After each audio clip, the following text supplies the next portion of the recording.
here on this computer, and I'm gonna start. And I mean, it's not that creepy of a voice, so I'll give Zoom that, but still, it scares the crud out of me. All right, there we go. Sharing that desktop. I just joined in. What's the run? What was that runtime thing you were talking about? Before Runtime. The runtime in Slack. What was that? I just joined, so I don't know what the That's our group. one of small group. One of your classmates was just having some questions around how to join their group. So I was just walking through that. No questions were answered like in general about anything. It was just talking about how to get into group channels. Yep. And Slack, all that fun stuff. All right, everybody. So we are recording here. Just my changes. I don't know what the server's doing, what they think they're doing. So what I'm going to do is take that out. And so how do everybody feel about the studio? Still working through it a little bit. Really only just got started. Alright, yeah, me too. I only just got started. Good stuff, yeah. Some of the wording was confusing. That's all. Yeah. It gets there. And that's why I like to do these reviews too, is not only to show solutions, but also to help translate, because sometimes half the battle is just understanding what exactly is wanted in the criteria. So not even only launch code, but also out in the wild too. So good. So it sounds like we have some possible questions while we're going through. So I'm going to answer. If we are going over a section that you do have a question about, let me know. Otherwise, I'm going to be working through the entire studio all the way to the bonus missions and past that. So just save your questions, write them down about those sections. We'll get to each section, so just ask then. Other than that, let's get started. We are starting out here at 8.6, Studio Strings and Arrays. Strings are ordered collections of characters. We discussed that, which are strings of length 1. The characters in a string can be accessed using bracket notation. We've also seen that. Those square brackets, we have that number in there to access specific strings within a string, characters within a string. Arrays are ordered collections of items, which can be strings, numbers, other arrays, etc. Items, elements, entries stored in an array can be accessed using bracket notation. We've also seen that too. Arrays and strings, we access characters or values using the same thing. Bracket notation, square brackets. Strings are immutable. They cannot change, where arrays can be changed, aka they are mutable. Strings and arrays have properties and methods that, aka functions, that allow us to easily perform some useful actions. If you're ever wondering why do we have methods and functions and they do the same thing anyway, so why do we have two different terms? That's a great question. And that goes back to a bunch of nerds fighting over which terminology you prefer. In methods are usually for Java or higher end languages, while functions are more of a JavaScript thing. So I use functions when I'm teaching JavaScript because that's what they're typically referred to as, while methods are for Java. So that is my nerdy thing. What do they actually mean? It means the same exact thing, but somebody thought that would be funny to have two exact same things.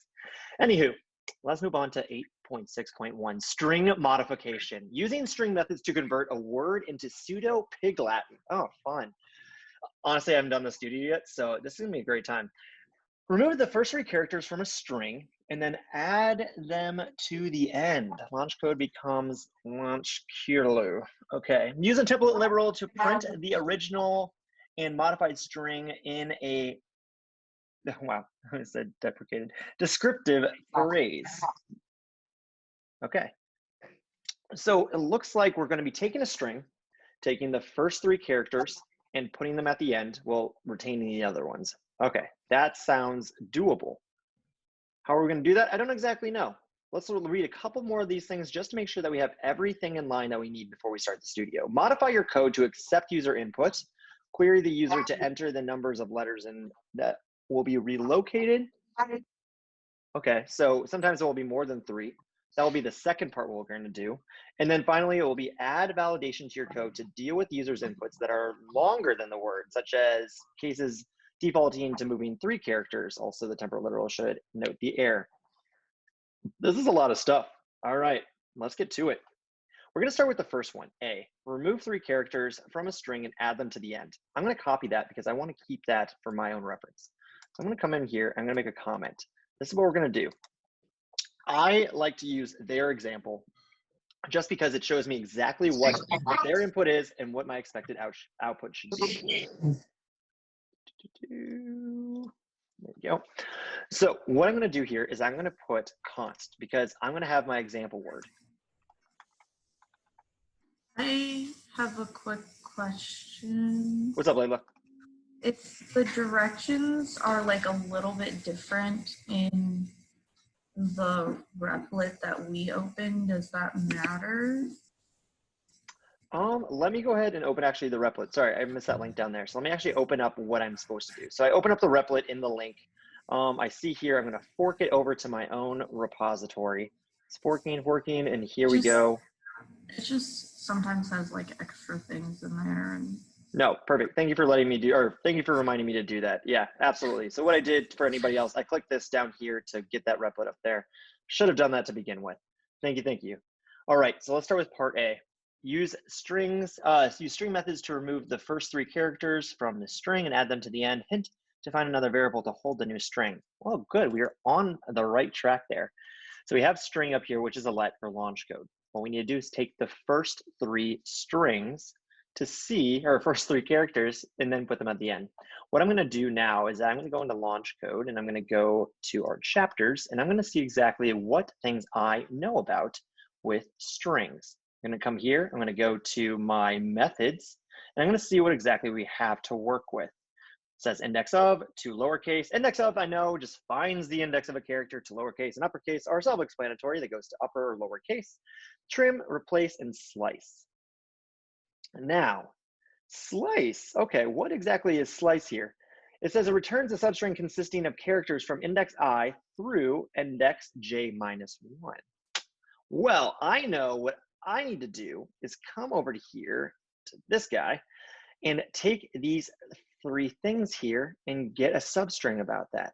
So, or get a smaller string from the bigger string and then replace it all. So this sounds like what I possibly will need. Only one way to find out. Let's go ahead and try it. Kyle forgot to pay us back. I'm about to say, did we Yeah. lose Kyle? I can't hear any. I was like, wait a minute, I know I paid my bill. I don't know. Hey, now I paid it. All right, He's back. I'm back. Yeah, You sorry. know I it got ain't that- me this time. I got the warning there. Yeah, I got the warning. Luckily, it's all going to be recorded on my side. That's why I don't do it in the cloud. So you'll hear everything I just said. Totally talk terrible about all of you. Just kidding. All right. So what I did is that essentially what I said is, or okay, I guess where did I cut out? What's the last word anyone heard me say?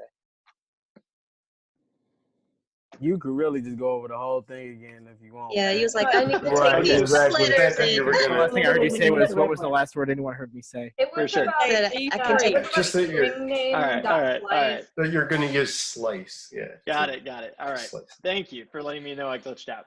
So let me go back up here. What I did was I went to our documentation, our booklet, and I went to the strings chapter. I went to the string methods. I know that launch code is going to give me at least most of the tools I'm going to need, if not all, to complete my studios and exercises. So I came down to the methods that they told me about. This is good buttery cake. I think it's helpers. I need to, I love gooey butter cake too.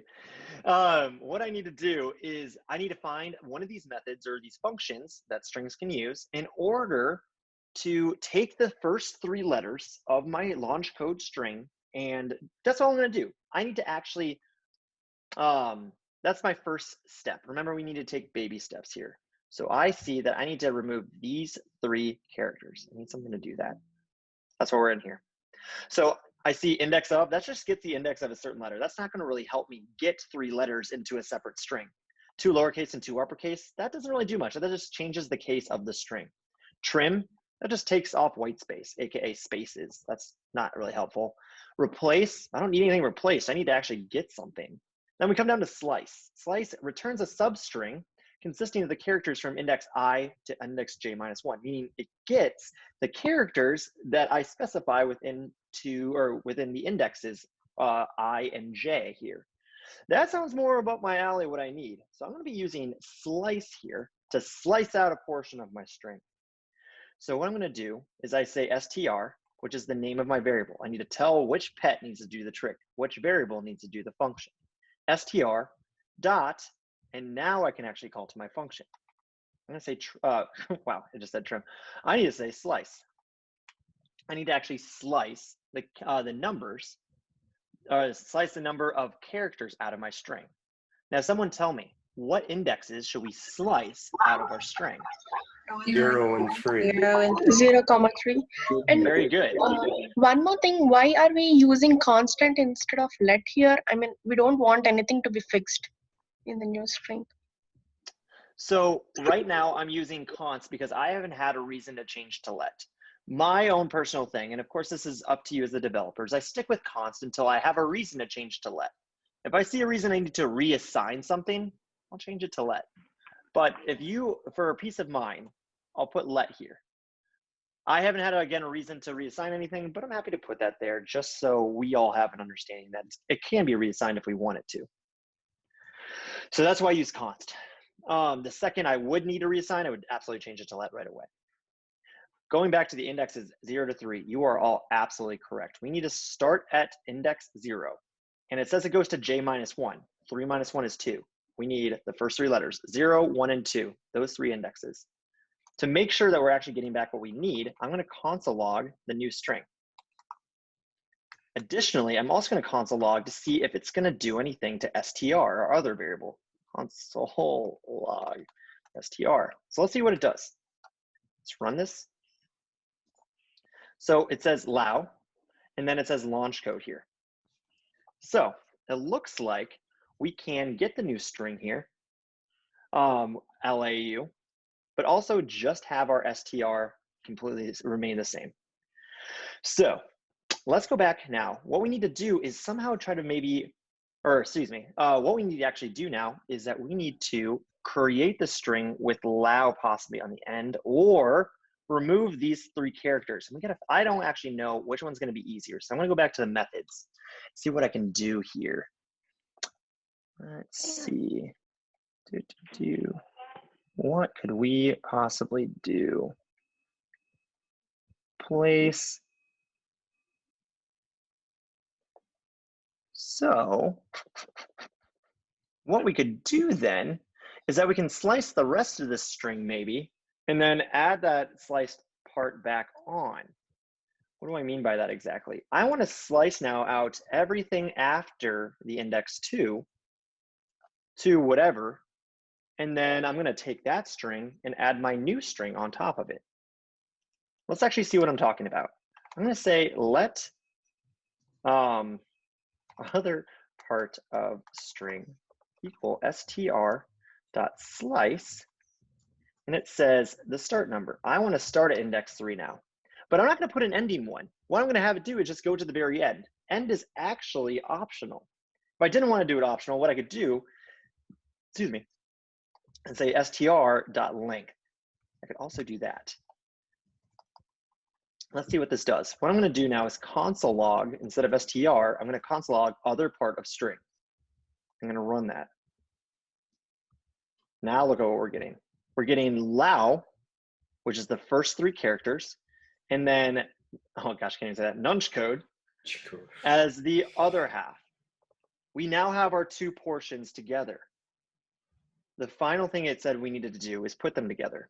So I'm going to say let pig Latin string equal other part of string plus new string.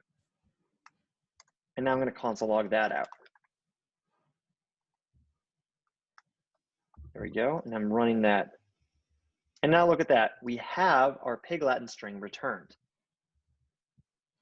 This is how we can utilize slice to get our parts that we actually want to turn it into this string. So awesome. We are well on our way. So what questions do you guys have about this particular part? I have one. Yes, Anna. It's kind of stupid, but why did you put 0 and 3 and not 2? Because, very good question. If we go back to the documentation, it says j minus 1. Okay, got it. You say 3 minus 1 is 2. Okay. Very good. Yep, exactly right. Question. So on my group, we just put 3 in there, and it gave us the same result. Absolutely. I put this in here just to show you this is what would, if you wanted to put a second parameter in there. This is optional. If you do not put an ending index, it will just go to the end of the string naturally by default. So if we do this, we'll still get the same exact result. What about line 7? Because that's where we did it. If you just put 3 here, that's telling it it's the beginning index at 3. That's not going to give us our beginning part there. So we'd still need a way to get the first 3 characters. Yeah, it's going to chop them off, but it's not going to add them at the end. Correct. Oh, okay. Great question. Remember, this is our starting index and this is our ending index. Ending index is also optional. So this is slice. Slice in a nutshell. Yeah, I wanted to, just the way I did it, rather than, you know, defining all, like, so many new strings. I defined one new string and added the slices together. If you know Absolutely. what I mean. You can definitely do that. Yeah, which was a bit.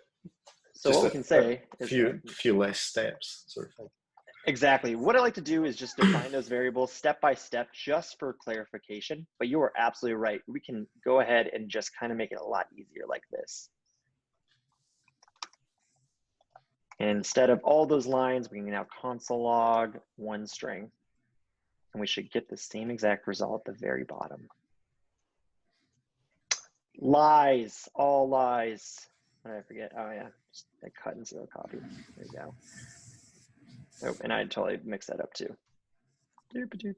And I can put both there, I don't care. And then take that back in, and then rerun. There we go. And we get the same exact result. So ending result of the entirety of the, actually, never mind. Take my question back. Okay. All right. If you want to ask it again, let me know. All right. Any other questions about this part before we move on to the next? Yeah.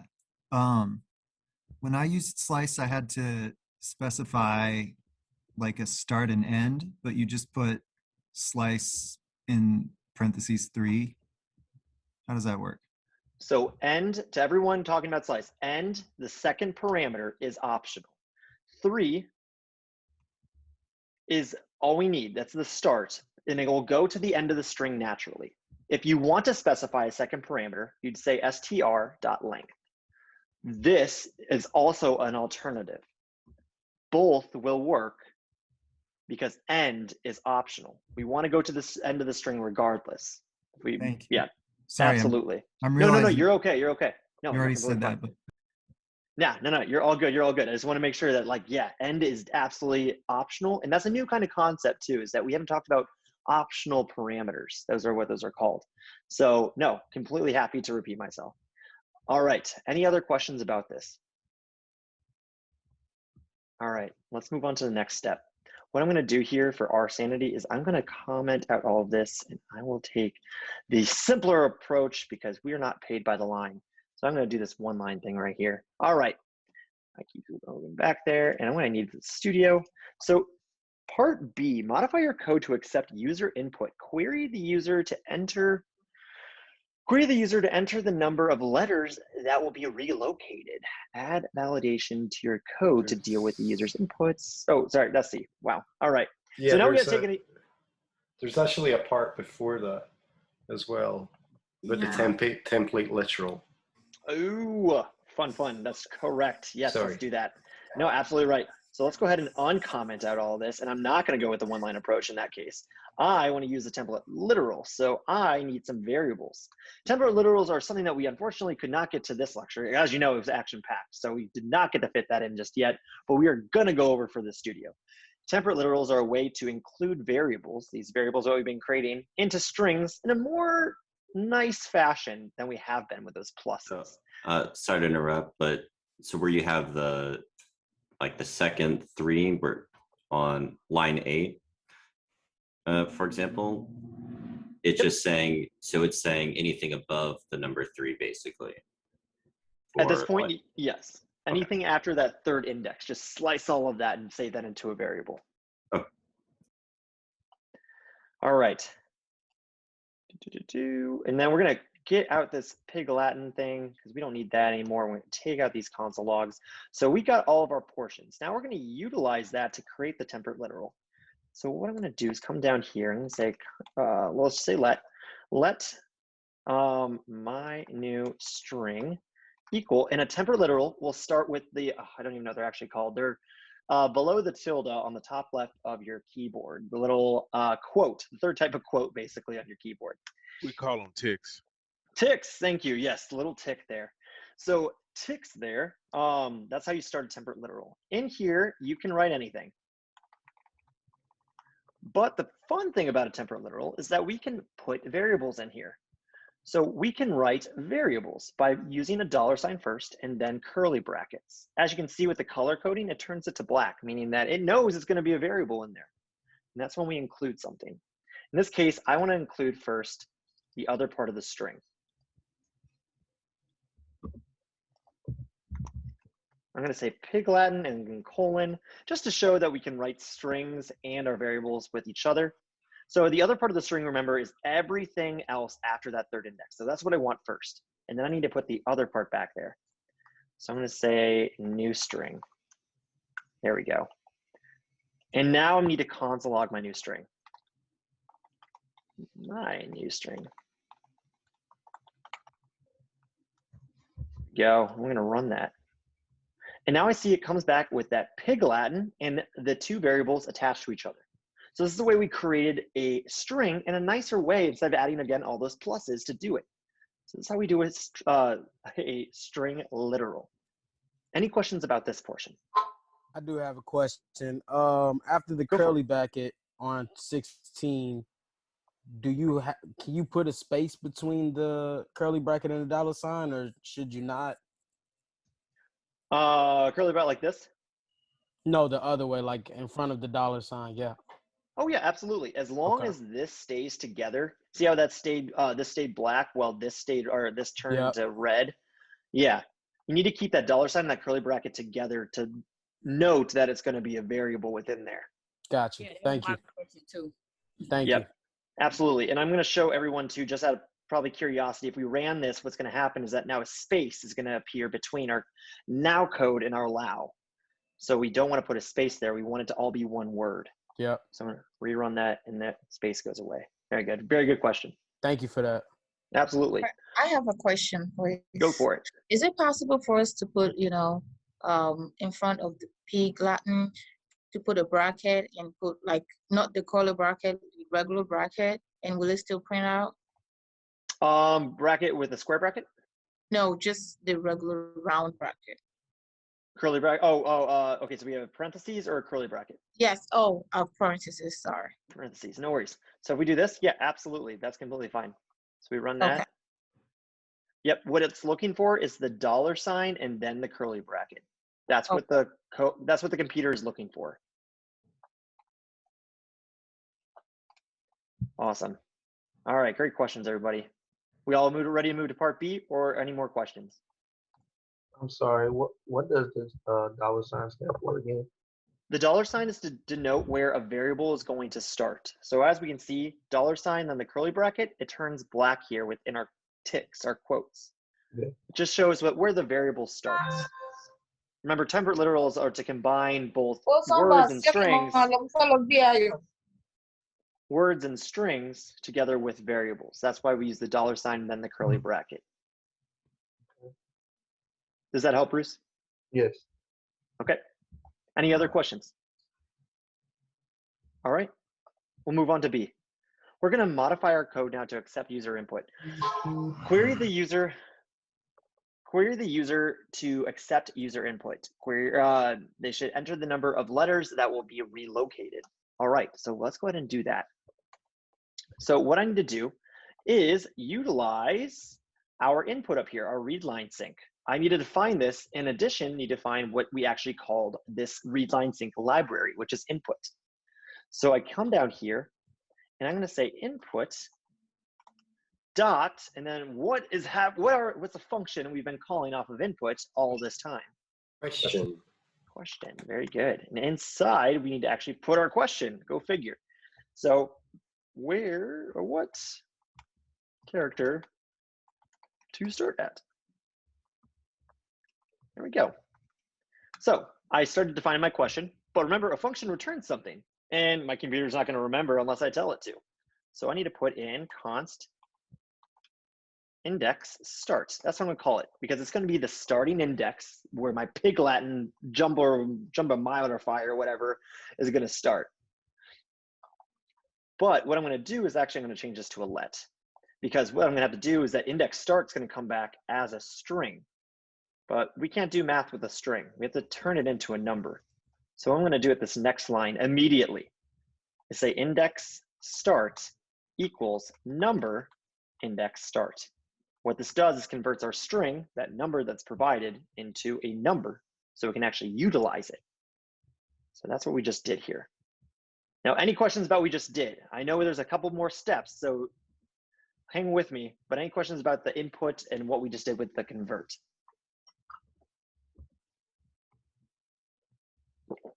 Yeah, I was just a little bit confused by the phrasing of the question, because it says query the user to enter the number of letters that will be relocated. And I read that as, okay, they're asking us to say, oh, I want 3 letters to be relocated, or I want 4 letters relocated. But I get it, it's actually, you know, where about on the string the relocation is going to happen. So, right, exactly. Yeah, when it says I just found query that the user confusing. about it, completely understandable too. Yeah, I kind of just read through the lines there what they kind of wanted. So, Yeah. but the word query is kind of a really weird term to actually use with that. But query just to me means ask. It means like ask them the question. So that's what I saw there. So enter the number of letters that wants to be relocated. The number of letters to want to be relocated is also the index in which we have to do the switch at. That's what was going on in my mind. Yeah, And I apologize, I yeah. didn't speak through that more. No, so yeah, so great question there. So we know the number of letters that want to be changed is also going to be the index at which we stop, or which we slice at. So that being said, I'm going to bring down this. I'm going to Control Z. I'm going to comment this out up here because I want to leave it under that section. But I'm going to bring it down here so we can work with it. Same up here. So copy that. So what I just did is I brought all the code down from the previous parts down to B. I still commented it out up here just so we have it just for reference. Remember, don't try to delete code if you think it's going to be a good reference. It's good to keep it around until you know you don't need it ever again. All right, so we have our index start, and I'm going to say maybe 3 or 4 here. So our index start, if I put in 3, down here it converts that string 3 into a number 3. That's what this number does. Now we come down here and we actually have to utilize what the user said to actually do what they want, unfortunately. So what I know is that the number of characters that they want to change will be 0 to whatever they say. If I say I want 4 letters changed, it's going to be 0 to 3, aka our any index would be 4. So if basically the hard part about this one is that we have to think humans are going to say 1 through 4 or 1 through whatever, while computers are going to think 0 through whatever. Luckily, with our index start, we don't actually have to think about it too much.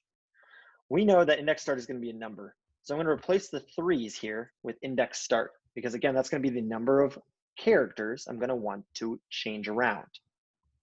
So that's why I replaced 3 there, is that 3 is in fact the number of characters we want to switch around. If I actually don't believe myself too much, so we're going to run this real quick and see what happens. I'm going to say, what character do we want to start at? I know one case for sure that I can always match against, and that's if we start with how many, or sorry, I guess my question is really weird. I'm going to stop that. How many characters to change? I'm going to say that. There we go. I'm going to run that. So I know if I put in 3 here, it should be the same exact output we've seen in the previous part. We do that, and it looks like the same exact part. Awesome. We see Nouch code Lao. That's what we need to see. Let's go ahead and run it again and see if we type in 4. Let's see if we're actually doing something. And now we see Ch code Laun. Very good. Our Latin modifier, or whatever, Pig Latin creator is actually working here. Remember, what we had to do there is look between the lines, see exactly what they meant by it, and take it into the perspective of those numbers we're working with to get us our answer. This does not come over one exercise. What I just did, and I do apologize because I should be explaining this a little bit more in depth, and I really do feel bad I'm not, is that it does takes that practice to look between the lines and see what they exactly want. So that being said, I'm going to leave it here open for questions, and feel free to just ridicule me. What do you guys want me to dive deeper into? Because I did gloss over some very important concepts. Yeah. Question. Sorry. Real quick. So because the user input is not like starting the count at 0, should you not do like user input equals like user input plus 1? The nice thing about this, and that's a great question, Ashton, is that why we don't have to do a +1 or -1 is because in slice, as we saw, it already does a -1. This -1 actually really assists us as humans, that when we input a typical human number, it will subtract 1 when it goes into slice and basically put it into computer terms for us. So we kind of just lucked out that slice kind of does the mathematics for us in this case. I thought that like because it's minusing, like taking one number off, then you have to like adjust for that. Typically you would, but luckily slice is already adjusting for us. It wouldn't actually be a +1, it typically would be a -1. Humans are always thinking a +1 attitude. So when I type in index start, I'm thinking of a human term. So when it comes into the computer, you should subtract it by 1 to get it into its terms. Luckily, again, slice already does subtract by 1, so we don't have to do that.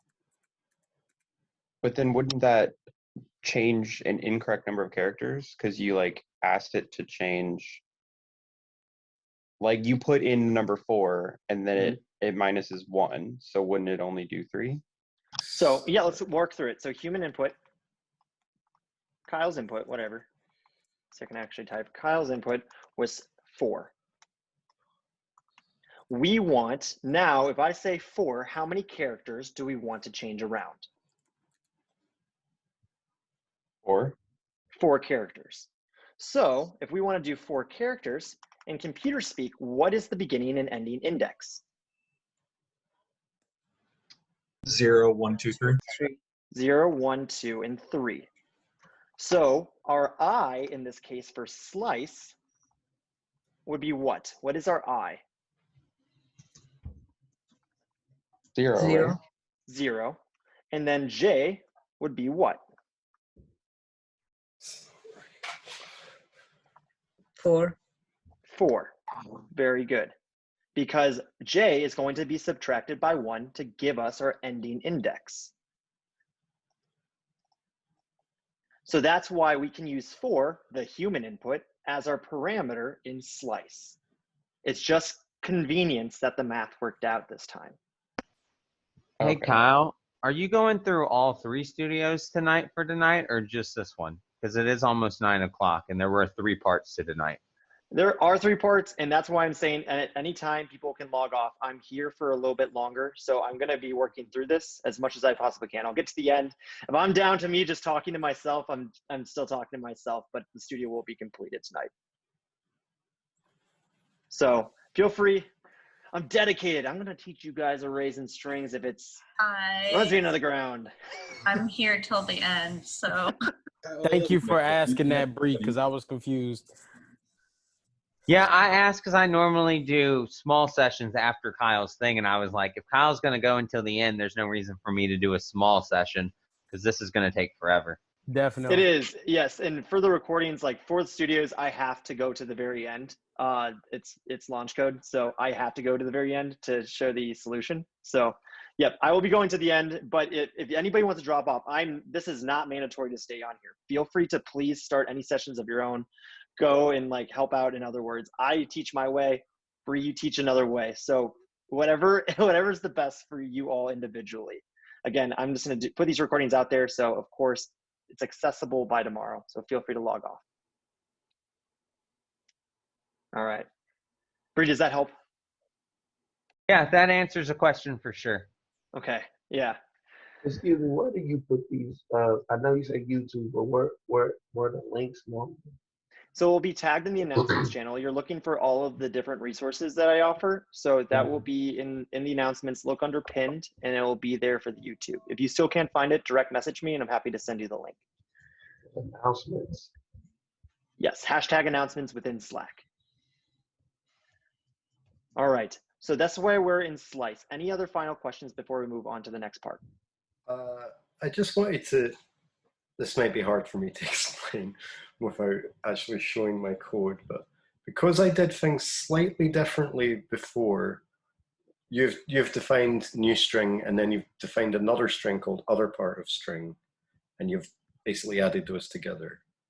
I was defining a new string as the two slices added together, right? So I absolutely am. So I'm using the temperate literal down here to add those two strings together within the temperate literal. You're adding them in the, yeah, I don't think I'm explaining myself very well. Okay, feel free to direct message me your code and your question. We can possibly look at it. But I do have to Yeah. kind of keep moving. Yeah, keep moving. I apologize. It's fine. That's fine, don't worry. Yeah, for sure. Yeah. I will be on till 10 if you have questions that you need to ask independently. So you can always message me. Oh, that would be perfect. All right, everybody. So if there's no other questions about the temperate literal part, let's move on to C. Add validation to your code to deal with the user's inputs that are longer than the word. In such cases, default to moving 3 characters. All right, so what I just saw was we have to add validation. We have to add protection around some code. It says that if the user's input is longer than the word, then default to 3. What does this look like to everyone? If then statement. Very good. The Looks like an if then statement for sure. If the user's input is greater than. Let's go ahead and bring down our user's input. Again, just like last time, I'm going to comment out everything about this last section here, but I'm going to move it down just to keep everything consistent. There we go. And I come down here. So we have how many characters do we start? So like we said, we have to do an if statement. So I'm going to bring that if statement into here where our actual stuff is. So who can help me write this if statement real quick? I'll even start us out because I'm nice. Ooh. If user input is greater than the most recent string dot length, or Very yeah, good. It's however getting you closer. define. If index start, I used user input. Very good. Yep, absolutely. But I like that. I just want to write out what you were saying. So absolutely, if the index start is greater than the string dot length, then what do we need to do?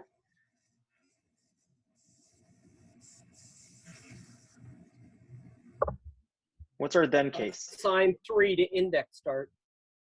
Very good. We have to redefine starts as 3. Reassign, excuse me, not redefine. Reassign index start to 3. Very good.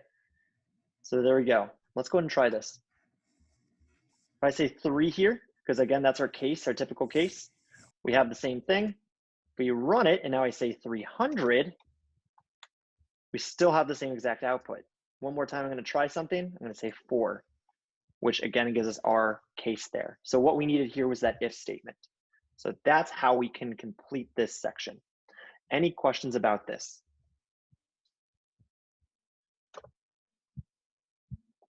All right. Great. Oh, I have a question. Go for it.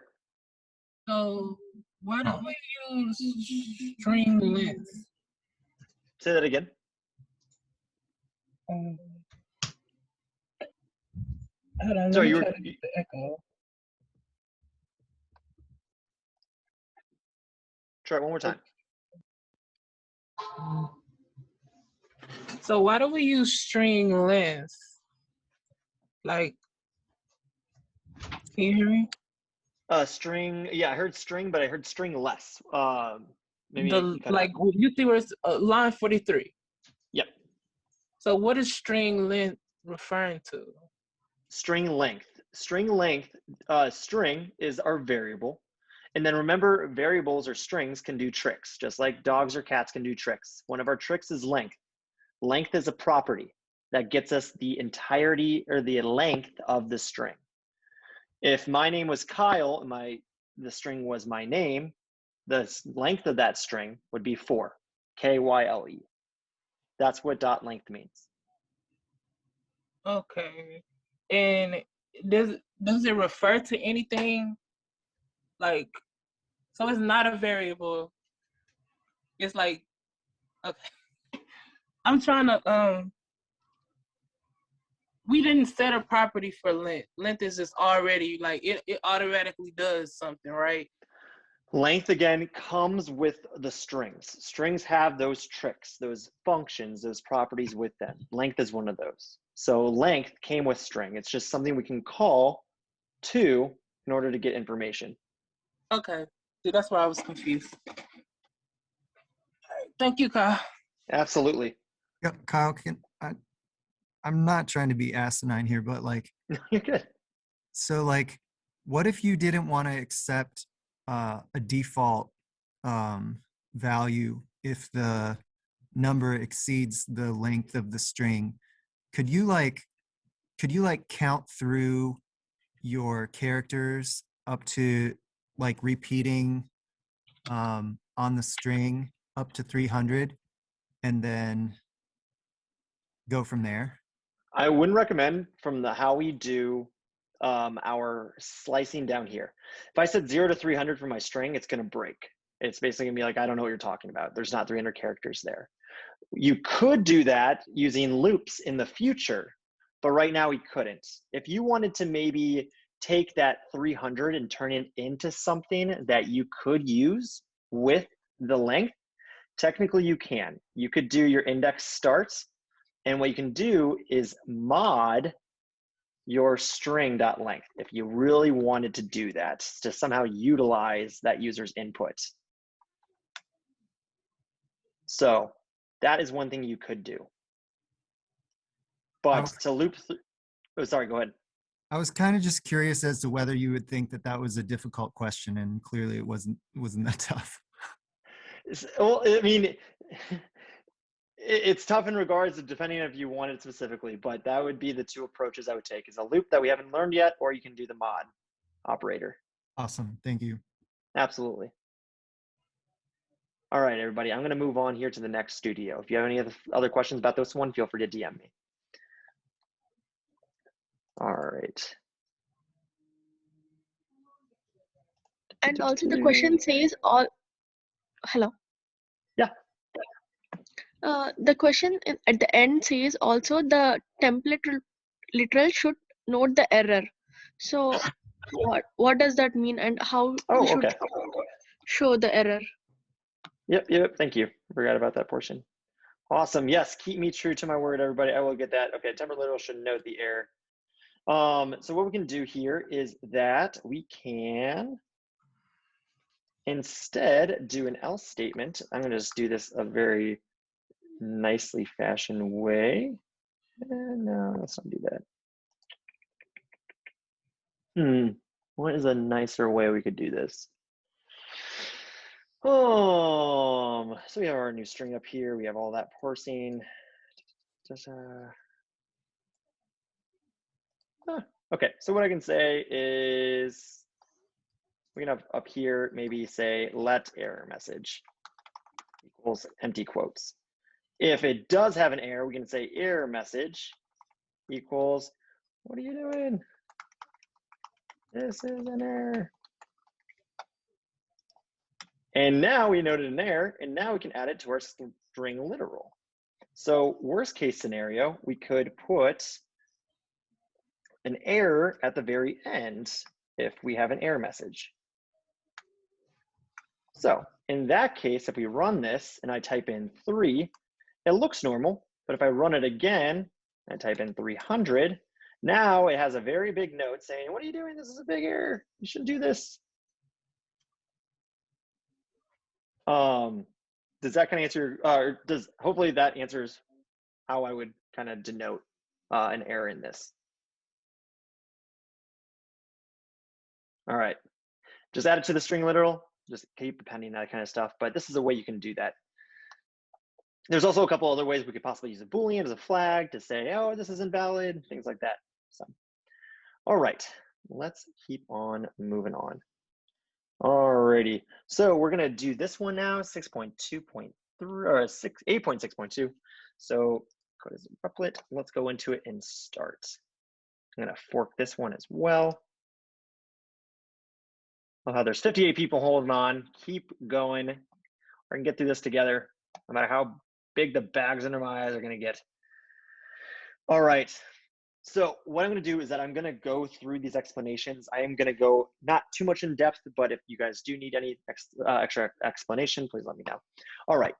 Use the word includes method to check to see if the words in each string are separated by commas. So that's what I'm gonna do here. Okay. So use words includes methods, check to see if the words in each string are separated by commas. Interesting. What do you mean by that?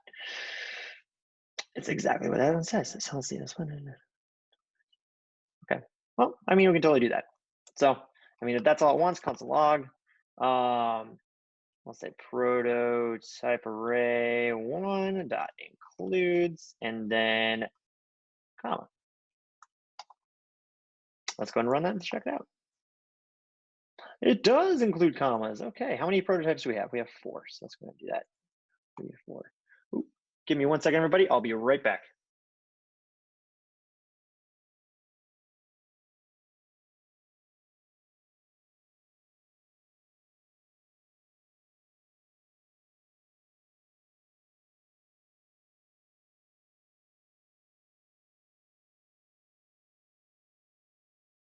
All right, there we go. And then what I'm going to do is replace each of these prototypes here with their respective numbers, 3 and 4. Awesome, and then run that. And then there we go. We have all our Booleans coming back. Any questions about that section? Is there a way to do it using the actual strings array? The actual, I'm sorry, say that again. If you scroll up a tiny bit, there's the strings array. Is there a way to do that using the strings array instead of each individual array? Technically there is. We could also, with loops, yes. We haven't learned loops yet. That would be a for loop. What I could do to make it a little bit more pretty is that I could say 0 here, 1 or something like that. I could technically do that as well to utilize that array. But right now, there's no way we've learned yet to actually do that. So right now I'm going to say nope, but but next class, I believe next class we'll actually go and explore that. So there you go. We still got that same exact output. Sorry about that, Chris. But if you want to explore for loops is what we'd use to kind of simplify that. If the string uses commas to separate the words, split it into an array, reverse the entities, and then join the array. Wait, it says check to see if commas, semicolons, or just spaces. Don't you have to? Yeah, I don't exactly know what they want for all of that. Okay. Okay. Could we put a comma in one and then a semicolon in one and then spaces in one? Unfortunately, no. You have to check it only with one character at a time. There are ways to do that, but none of the ways that we've explored so far. All right. So I guess we're going to do this then. So we're going to take that. Okay, so commas, semicolons, and then spaces. Log. Prototype. Proto one does. There we go. All right. So that's how I would check that then. I'm going to use those or statements while using the includes. So that's how I would recommend that. We're going to write if statements for this because I did not see. Thank you much. Thank you, Layla, for showing me that. We're going to do if statements instead, for if statements. It's going to be a lot easier for the next step to do. So we're going to say prototype 2, prototype 3, prototype 4. And then we're going to change out these zeros to ones. Let's see, 2, 2, 2. Oh God, 3. So Here we we go. shouldn't use the way you just showed us with the console log prototype array 1. That would be a way to just check if it had commas, is the way I just did it. What one of your classmates pointed out is that we actually have to check commas, semicolons, and spaces. So when that came up, I would no longer want to use console logs. Instead, I want to use an if statement. Why? Because we need to check 3 different conditionals. We need to chain them together. So if statements are the best way to do that. Okay. Is it trying to figure out which one it is, or if it just has all 3 of them? I believe one right of now it's just checking to see if they have any of them. So use the Okay. includes method to check to see if the words in each strings are separated by commas, semicolons, or just spaces. So I don't exactly know specifically what it wants here. I just know that in B here, it's going to be wanting those if statements to do some things. Gotcha. So that's why I did if statements. Hence, B kind of made me do A the way I did. Trying to see what else we can do. I mean, in that case, if we did just want to check that, we can just split these if statements to else if statements and checking each one individually kind of thing. But that's just going to be hectic. So let's not do that. It's a lot of typing. Any questions about this or anything that you guys would specifically would want to see?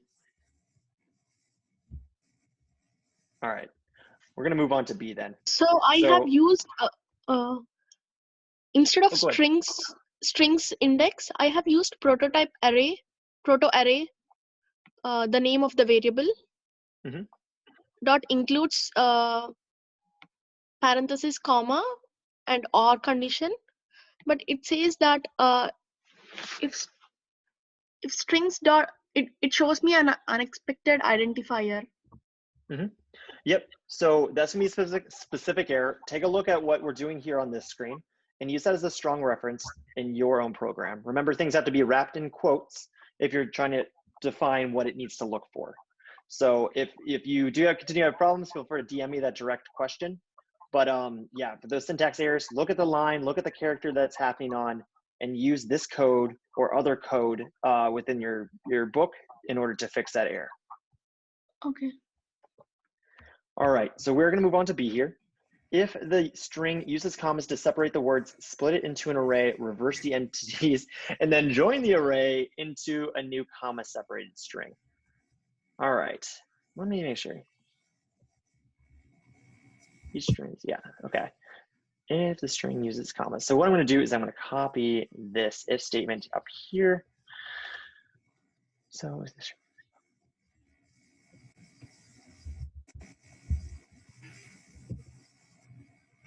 okay, so it looks like we're gonna have to kind of change this around here. So we're gonna say if it uses commas. So now we have to change, it looks like our if statements is asking to just commas is what I'm reading from that. So now that we have our if statements to just look for commas, if it does have a comma, then we need to split the word. So I'm gonna work through that. I'm gonna say string 0, because that's what we're using up here. So we need to split the word. So we say dot split, S-P-L-I-T, into an array. So split is what we use to convert a string into an array of all of its individual characters with that empty double quotes inside of there. I'm gonna put double quotes since that's what we're using.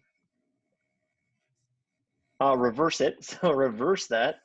So we use reverse and then join the array. So that's how we do all of that. As always, we can say const new string 1, and then we can console log it. There we go. Let's go ahead and just run that and see what it does. Which one is this? Okay, yeah, that's what it looks like. Let's see. Oh, no, sorry, correct. We have to split our commas. Oh my gosh. Join that comma. Sorry guys, this is me at 9:30. It's been a day. All right, there we go. What I had to do is split not at individual characters, but actually at the commas. Then we reverse it and then we join back. And inside this join, what it does is that it actually puts the character we want to join it at, which again, I just want to put commas between each thing. if you want to see actually what this does in practice, let's just go ahead and take a look at it.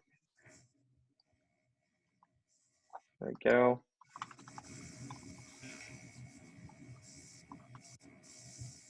Reverse.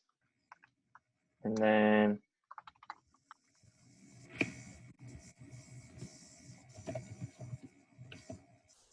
that. So this is what it's actually going to look like as it's moving down that line. So as you can see, I kind of piled on in the back. You can keep adding those functions onto each other to keep doing things. So this is what it does, is that it first splits it into individual numbers on the commas, reverses it, and then joins it back into a string. That's what that's doing. All right, there we go. And so what it needs us to do now is it needs to do this for the next 3 strings as well on commas. So I paste it in here. I'm not going to want to put the prototype 2. There we go. And then, of course, change our indexes. 1, 2, 3. All right, there we go. Run that. And now we're at it. Any questions about this portion? All right. Yeah, so I'm lost on where you got the other numbers. Like I see 1, 2, and 3, but I meant to ask this earlier actually. The 12, 9, and the 6. If you don't mind going back over there for a second. Oh, for sure. Are you talking about these up here right here? Yeah. Okay. Yeah. So what this is just console logging what is happening bit by bit. So, or like line by line. So I'm console logging strings at index 0 when we split it on the comma. Then if we split on the comma and reverse it, and then the whole thing as a whole, or the full line. So that's what these extra two lines are for. Yeah, so we're just reversing it there and everything like that. So, all right, guys, I'm gonna do one more section. I had to leave there for a quick family thing. So I actually have to hop off more than I thought I would. So I'm gonna put the rest of this on tomorrow, but I'm gonna do one more section with you guys and then I'm gonna have to skedaddle, unfortunately. So let me go ahead and do C real quick. If the string uses semicolon, separate the words, split it into an array, alphabetize the entries, and then join the array into a new comma separated string. Okay, I can see why we were working through the studio last time that we talked, because they are just asking for stuff, aren't they? They're just very needy people. All right, they use semicolons. We have to check each string if they use semicolons. So that's what I'm doing here is I'm switching out the comma for the semicolon. And then what I'm going to do is that it says it needs to separate the words, which we do, and split. We need to separate them at the semicolon. So I'm going to change that. As you can see, you really utilize copy and paste as you're working through this. And then it wants us to alphabetize it. Alphabetize is another way of saying to sort. So we say sorts that. And then we're going to rejoin on those semicolons, I believe. Yep. Let's see if that works. That, and then I gotta replace those sorts. I think the join should be a new comma separated. Oh, thank you. Yep, new comma separated. Okay, very fancy. So we had it right. Thank you, thank you. All right. There we go. And then run that. Let's see what we get. Oh, is Replit just gonna break on us as I was doing? Fantastic. All right, come here. Come on, Replit.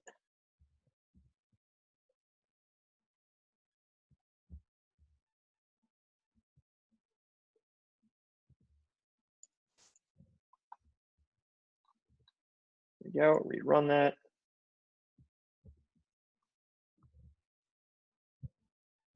And we have it. It is now alphabetized. Fantastic. Looks like it was ACM. Let's see. Yep, Acme. So we reconfigured Acme to be actually alphabetized. So that's how we do it. Remember, alphabetization is through the dot sort function. All right. Because that one was so easy, let's see if we can do this one. Split into a new array. If you know what, we're going to just do these last two sections. We should be good. If the string uses spaces, separate the words, split into a new array, reverse alphabetize. Of course, reverse alphabetize. Okay, there we go.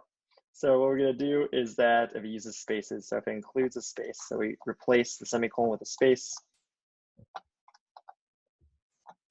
So what we have to do here is that we have to split it by the spaces. Not a problem. So you say split that space. Is it still comma delimited? Into a new space separated string. So I'm going to say join back with spaces. And now we have to sort it. But then, of course, the opposite of that is if we reverse it. So we reverse the alphabetized array afterwards. That's how we can reverse alphabetize our array.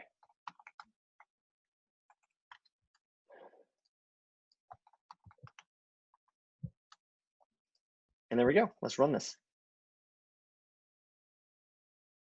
And there we go. Typing require might caution comma separate comma spaces. So there we go. This is how we can actually reverse alphabetize our strings. Let's go to our final one here. Let me make sure I got everything there because I don't want to leave you guys hanging. Okay. Cool. If the string uses comma spaces to separate the list, modifier code produce the same result as part B, making sure that the extra spaces are not part of the string. What are you talking about? Who does that? Oh, comma spaces. Okay, that's not cool.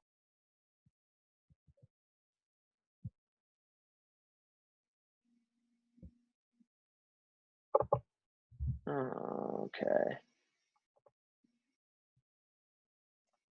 So actually what we need to do here is not just spaces, but also say it does not include commas. It does not include commas because we have comma spaces, some that do not. So that's what we have to actually do there. So what we just saw is that that was a very, very general thing, and it might not be exactly what they're asking, but we have to state that it must not also include commas because we don't want comma spaces coming through these algorithms. So maybe that's why my output looks so weird. There we go. String space delimited. Perfect. So that's what I was missing there, is that we need to make sure it didn't have commas, just had spaces. Now we actually have to deal with the comma spaces to separate the list. So let's do that final bit. So I'm going to bring this if statement down there. And what I'm going to do is it needs to include spaces and include commas. So I'm going to take out that not operator there. Remember, the exclamation point means not. There we go. So it has to include spaces and commas. So it says to separate the list, modifier code to produce the same result as part B. Let's go up to part B. Split into array, reverse the entities, and then join. So we need to reverse them. So let's go down here. So what I need to do is that what I'm going to do is I'm going to split on the comma. Then I'm going to dot trim because it says to get rid of those extra spaces. And then it says it needs to reverse it as it says in part B. And then it says to making sure that, oh yeah, and then need to join on a space. Is that what part B said? Nope, we have to join it with commas. It said. Commas, thank you. There we go. There we go. There we go. All right. All right, everybody. A moment of truth here. I'm going to go ahead and copy this side. I don't know why I just did that. Could have done something way easier. There we go. Go. There we go. All right. Oh no. Oh yes, you are absolutely right, and I apologize. Really quick, Kyle. Can you in this part, can you in the includes just have like comma space instead of having two conditions that you're checking out? Absolutely. And yes, thank you very much. Yes, you can absolutely do that. So okay. For this one, we can. The other one you could not because we have to check to see if it has spaces and not commas. But this one, we can definitely do that. That would simplify our if statements fairly well. So very good call out there. So there, comma space, comma space, comma space. Very, very good. All right. Now the only issue is that our trim, how can we do a nice trim?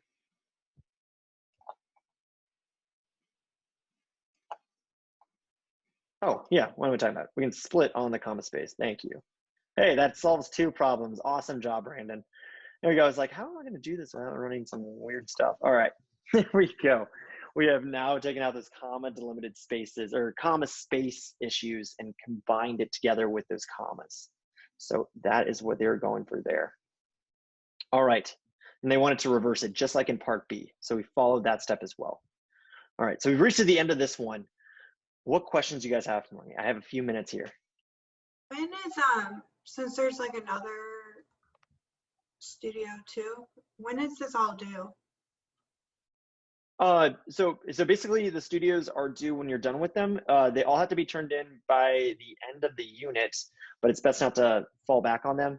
But don't think studios have a hard due date. It's when you get them done and turned in and everything like that. So there is another studio. I'm going to be getting that recording out there tomorrow, so don't worry about that. But take your time on the studio, get to know it, learn it, just have it done usually before you start studying for the next section. So I'd say, yeah. Right, but there's no hard date to it. Yep, for sure. Any other questions about this, about the studio in general or any of the content? What was the issue with the trim? You were trying to use it on an array? Yeah, very good question. So trim can only be used on strings. When we split a string, it turns into an array. The array cannot do the trick or function trim. It does not know it. Therefore, we could not use it. That was what the error was stating. So could we trim before the split then? Absolutely. You can trim a string. You just can't trim an array. So we could put trim here and it would work completely fine. It wouldn't do much, but we could do that. We just can't do it after the split because then we're dealing with an array. So that's why we get that error. Uh-oh. Why did you? Oh, because it's not, that if statement's not being called. That one? Which one was it? I don't remember which one it was, but yeah, it's just because that if statement is not being called. I think it's maybe the third one. Oh my gosh, where are you? The last one, I think. Yeah, of course it's the last one, yeah. There it is, there's the error. All right, that's it, guys. Yeah, so that's why we couldn't do that trim there, because we were dealing with an array. Yeah, I'm sorry for keeping you guys up all along. I forgot the studio is quite hefty. But it's also action-packed and full of good information. So hopefully this is coming across. How's everyone feeling? Is everyone feeling a little bit better, hopefully, about arrays and strings? Or just looking forward to diving more into it and getting your hands a little bit dirty with it? I would say I gotta reread everything and then try it for myself. Absolutely. For sure. Yeah, they're complex things, and this is a lot of information being thrown at you all in a very, very short amount of time. So feel free, reread stuff, keep going on exercises. But from all the feedback I'm getting tonight, I'm really loving it. I think you guys are off to a fantastic start. So any final questions, guys, before I have to leave you? Again, I will be putting up that final studio review tomorrow. I do apologize I can't get it to tonight, but eventually I do have to sleep and I have to go deal with something. So I'm sorry. But yeah, any final questions, guys, before I let you go for the night? All right. Well, thank you all for sticking, all 32 of you. Thank you very much for sticking around and sticking through it. I will see you all back here on Thursday. Remember, no class on Monday. And other than that, have a fantastic night and have a great week. And I will see you all later. Thanks, guys. Thank you. Bye. Absolutely. Thank you. Bye, everybody.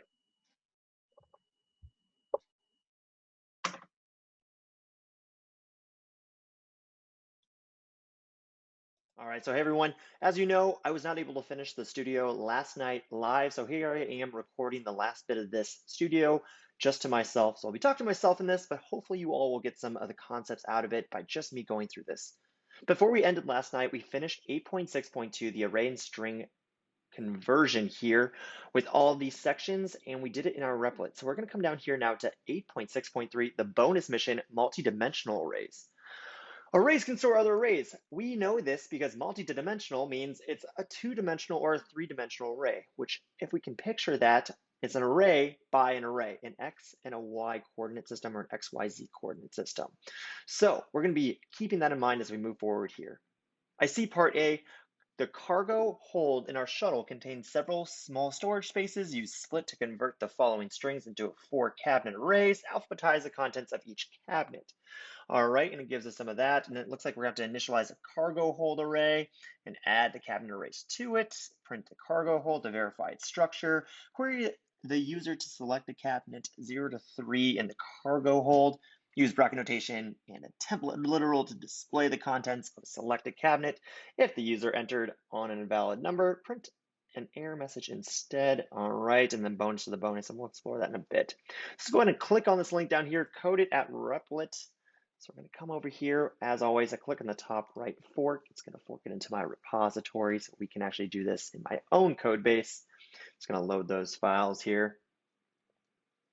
And there we go. It looks like we have some variables at the top here. And let's go right into it. Let's dive into A. I'm going to move this over to the right a little bit. There we go. Use split to convert the strings into 4 cabinet arrays. Alphabetize the contents of each cabinet. All right. So that's what we're going to do. We're going to say let food cabinet, I-N-E-T, I can't spell cabinet. There we go, food.split. It said we have to split it, and we're going to split it by the comma. It looks like it's comma delimited. Delimited, of course, just means a separator that separates all of our content here, and I see that it is actually a comma. And then we're going to say, oh, I'm going to change this to double quotes. One thing, oh, come on, Replit. You're acting like it's a Monday.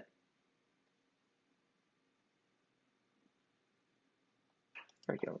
NET equals food.split. As you saw, I did put single quotes. Single quotes and double quotes don't mean really anything different in JavaScript, but I am going to keep it double quote just to keep it consistent of what we've been learning in class. Second thing it says to do, we need to alphabetize. We know that alphabetize just means to sort it. So we're going to call to that sort algorithm. That's going to do it from A to Z. Perfect. Our first cabinet is there. We're going to now create 3 more cabinets. So to save me time, I'm going to paste this line 3 times there. Take out that little space. It's going to be equipment. So that's going to be the next thing there. Get that. Copy that. Go. Take pets. Replace pets. And then sleep aids. All right.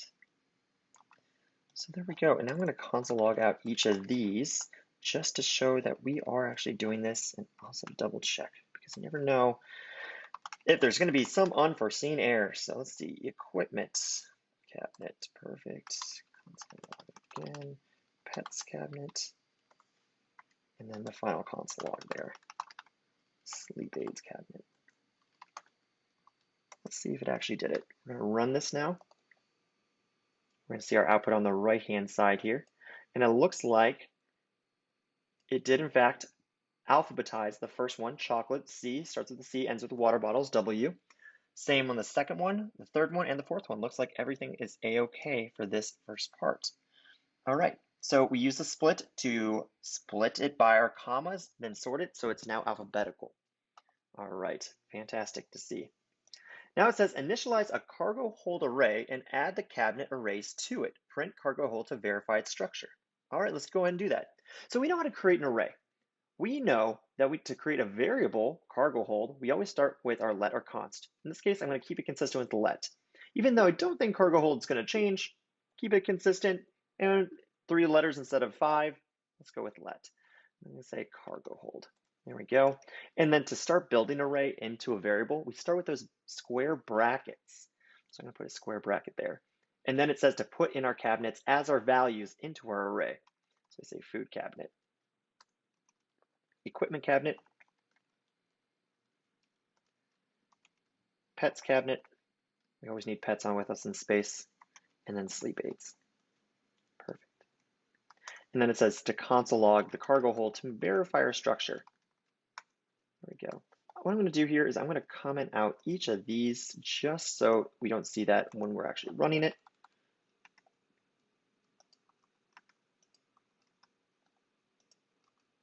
Oh, come on, Replit. There we go. Run that. And there we go. We have a 2-dimensional array. How do I know I have a 2-dimensional array? Let's look at it. We have a square bracket starting here and ending here. Within these 2 beginning and ending square brackets, we see more square brackets, which is an array. So we are seeing an array of arrays, again, separated by that comma right there. So this array within an array is a two-dimensional array. So that's what we've created here. We've created 4 different arrays within a single array to hold all that information together. So that's pretty great. We've created our first two-dimensional array in the studio. And then we printed it out so we can verify its structure.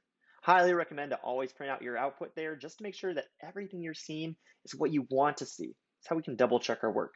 If we see any issues, then we take a few steps back and correct ourselves. All right, now that we finished B, let's move on to C.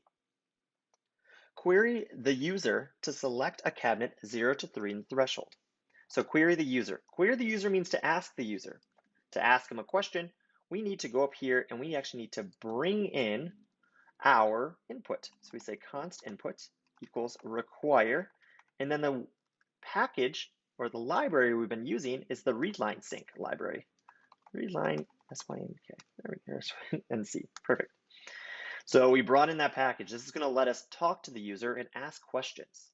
So it says query the user. So I'm going to say, all right, we need to ask them a question. Input.question, select a cabinet, please. We got to be polite. Between 0 and 3. There we go. As we know, this is a trick that input can do, or AKA a function. And a function returns something. Remember, computers can't remember things on their own, so if something's returned, we need to put a variable there so we can remember what was returned. So I'm going to say user input. I also know that anything that comes back from this dot question function here is going to be a string. It's always going to be returned a string, but we need to actually change it into a number. So I'm going to say let user input as number equals number, because I'm going to convert my string to a number, and then I put user input in there. You can also do this as one line, or you can even reassign user input after you've converted it. I'm doing, again, just 2 variables here to show us step-by-step this process. So again, you are your own developer. Design it in any way you choose. I'm doing this just to provide as much example as possible.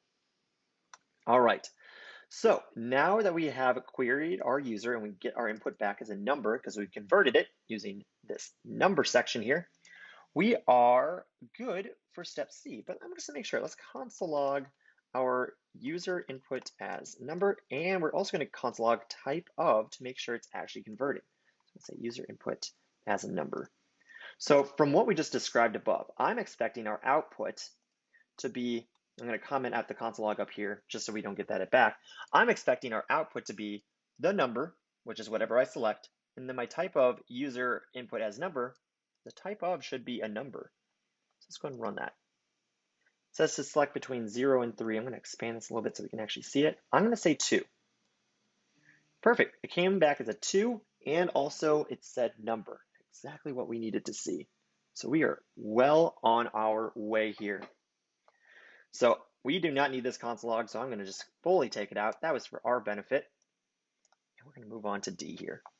Use bracket notation and a template literal to display the contents of a selected cabinet. If the user entered an invalid number, print an error message. All right, so if the user entered an invalid number, then print an error message. That statement right there told me I'm going to have to write a if statement. So that's what I'm going to do first here. I know I'm going to need to protect some code. So I'm going to say if my user input as number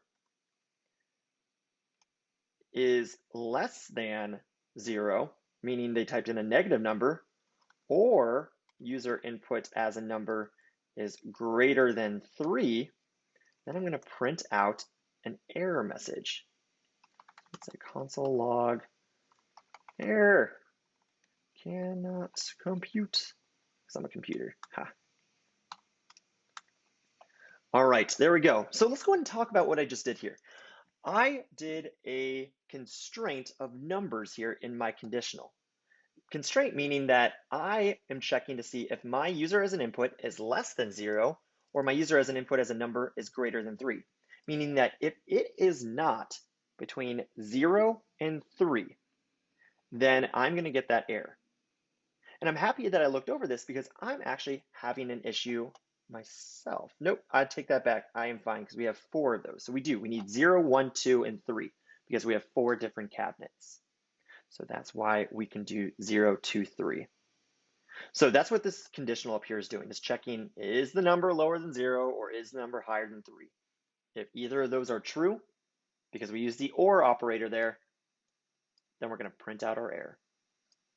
Then, otherwise, we need to create our temperate literal to display the contents of the selected cabinet. Okay, all right, so we can do that. So let's see. How many do we have in each? 1, 2, 3, 4. 1, 2, 3, 4. 1, 2, 3, 4. Okay, so every single one of these has 4 things inside of their contents. So I can do this in 2 different ways. First, let's go ahead and create our string literal. I'm going to just create a let my message. And a string literal is going to start with that tick, which we'll find underneath the tilde, top left of our keyboard. I'm going to say the contents. And we can do this in 2 ways. The first one would be, we're going to add a variable here. So I say $ curly bracket. And we're going to say cargo hold. And first of all, I need to get which cabinet they selected. To get an individual thing out of an array, I need to use our bracket notation. So I'm going to start with the brackets, square brackets. Again, that's how we get something out of an array. Then, of course, inside that bracket, I need to dictate which index I want to get something out of. Well, if I put 0 here, it would get out the food cabinet array. If I put 2, it would get out the pets cabinet array. But the funny thing is that we can't read our user's mind. So I can't just put a solid number in here. So what we do is we use the variable user input as a number from whatever the user selected, that's converted to a number, as the variable that goes inside of those square brackets. So that's what we have here. So that's what we just did. We used a variable and we placed inside of the squares brackets, which again, that variable contains a number. So when the computer comes through here, it's going to see that, oh, user input as a number, it has a number in here. That must be the index that they want to get out of the cargo hold array. So let's go and run this and actually see what happens. Again, expand this a little bit. I'm going to say 2. Uh-oh, looks like we don't have anything just yet. Oh, that's right, because, silly Kyle, what are you doing? You just created the message. You don't actually console log anything. So let's go ahead and console log my message. There we go. Now we should actually see something. Let's go ahead and run this again. I'm going to say 2 again. And the contents are alien eggs, cats, moose, and parrots. I don't know who has a pet for an alien egg, but that's kind of cool. There's no dogs on our spaceship, so I'm kind of sad about that. But anyway, that is how we can do the contents here. And we, again, use the user input as a number to actually output that content. Now, again, I said there were 2 different ways that we could possibly do this. So this is how we get all the content out of a array and just print it right here, straightforward. If we want to maybe get out each individual item, we know that each of our arrays up here have 4 values inside of them, as we can see. And feel free to print out those arrays again to double check what I just said. So that means if we wanted to, which I don't recommend, we could put a 0 here. And then we can put a comma, and then we can put a 1 here. So what I just did is that I called to the number as user input as a number, which again, when in our example to the right, I was saying 2. And now I put in another square bracket to call inside of the value of that array the exact index I want to print out, which the first one is going to be 0. So it's going to be whatever the 0th index inside of my whatever array I choose. Again, we're using 2, so it would be the pets cabinet. So in our pets cabinet, it would be 0 would be parrots, then 1 would be cats, 2 would be moose, and 3 would be alien eggs. Which is actually a lie, because we sort them. So I lied. It would start with alien eggs. So our 0th index would be alien eggs, because again, we alphabetize them.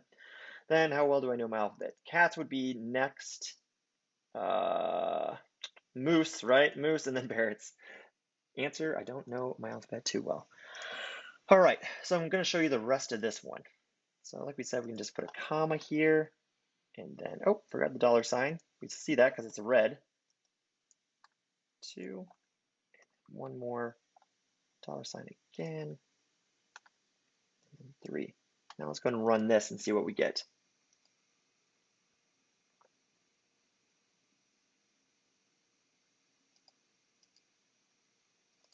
Ah, Replit, you're just, not working with me today.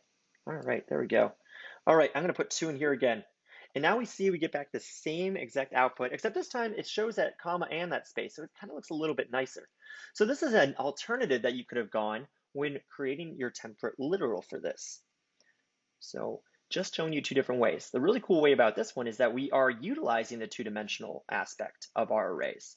Remember, this is the X plane, if we want to think math, or we're getting the first value out of our cargo hold. So user as an input, if I again select 2, it would be pets cabinet. And then this second part is saying, okay, within pets cabinet, what index do you want to get? And then I said 0. So give me the square bracket 0 for this one. So that's what's happening here. That's how we're utilizing our 2-dimensional arrays. Either way you went is completely fine, but these are 2 different ways you could have approached this problem. All right, all said and done, let's move on to our last section. Modify the code to query the user for both a cabinet, excuse me, both a cabinet in the cargo hold and a particular item. Use the includes method to check if the cabinet contains the selected item. Then print cabinet blank does/does not contain blank. All right. This is going to be a fun one. So let's go ahead and we're going to copy this user input once again. And additionally, I'm going to comment out this just so we don't have to deal with it in this final section.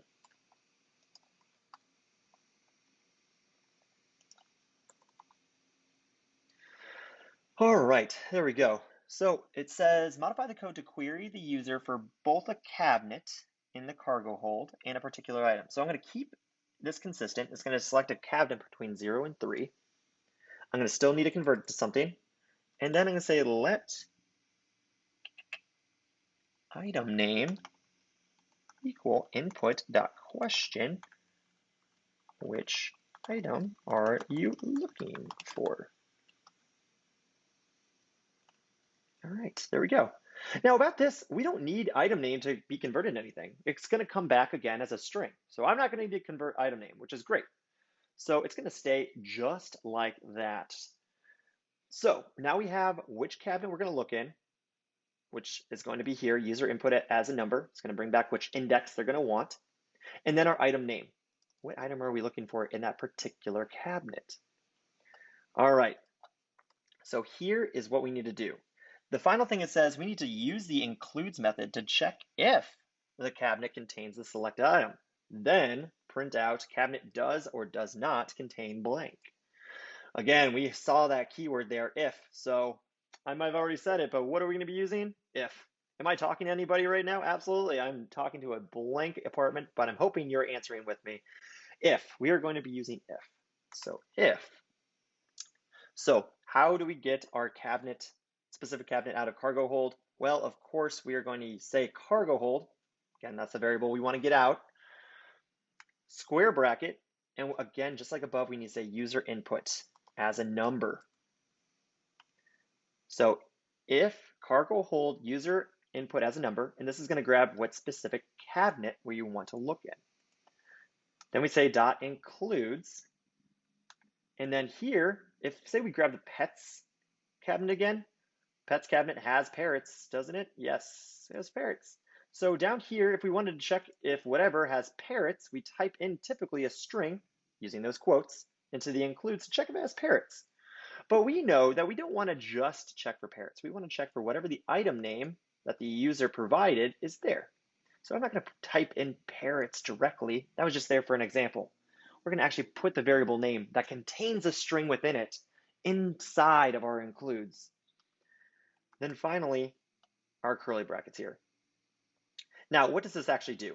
This is going to check whatever cabinet we've provided AKA if I said 2, the pets cabinet. If I say 0, the food cabinet.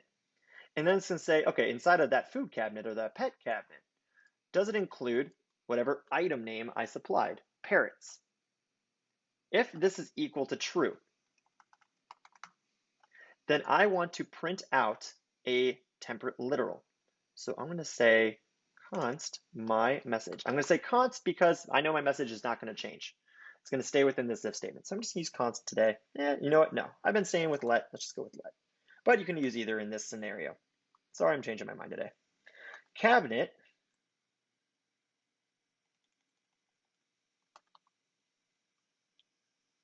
Let's see.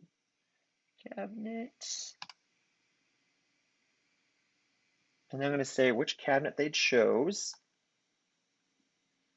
So I'm going to say user input as a number. If you're asking yourself, can I use also user input here too? Like, yeah, absolutely. User input's a string, so we can put that into a temperate literal also. Cabinet blank does contain. And then we have to use our temperate literal again and say the item name. So that's what we can do here. And then finally console log our message. There we go. So this is if it does contain our item name that we mentioned. Else, I'm going to copy all this. And I'm going to say does not contain that. So there we go. I'm going to expand that just to show you everything. So we are doing our if statement to see if or if not our item name is actually within that cabinet that they chose. So that's what we do here. So let's go and run this to see if it actually works. I'm going to run, select a cabinet. I'm going to say 2 once again. I'm going to say parrots.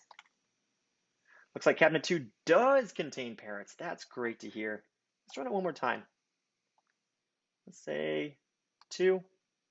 What am I looking for? Dogs.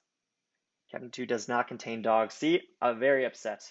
Let's try one more time. Let's do a different array. Let's say 0 for the food array. Let's see an item that's in the food array. Snacks. Gotta love snacks.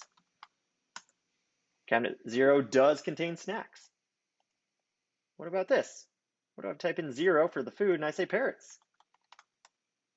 Cabinet 0 does not contain parrots, which is true because our parrots are not food. Parrots are friends, not food. All right, there we go. We have our if statement created and it is working how we should expect. Last but not least, if you were looking to make this maybe a little bit more like in a different way, instead of using else here, you can always have done an else if, and you could have said false. That's one way you could have done it technically. But we know if it's not true, it's going to be false. That's why I could just do an else statement. And according to Boolean or logic math, if it's not true, it's got to be false. So that's why we were safe to put that else statement there and not an if else. Additionally, if I didn't want to keep doing this message here, I could put let message out here, initialize it to a blank string, and then redefine it. Also done that. Oh, and if we did it that way, we could just put our console log outside of the if statement. Look at that. Look at how more optimized that looks. Let's run this one more time and make sure we didn't break anything. Let's say 2 once again. Let's say we're looking for some parrots. And it looks like everything still works. All right, there we go, everybody. That is how you can do this last part for the bonus mission for this studio. Ooh, let me go back here. I hope it does help. Let's go back to our thing just to make sure we did our bonus to bonus. We did our code in Replit. We are looking a-okay. I hope this did help. If you have any questions, as always, reach out to your TF or DM me and we can get those questions answered. All right, have a great one.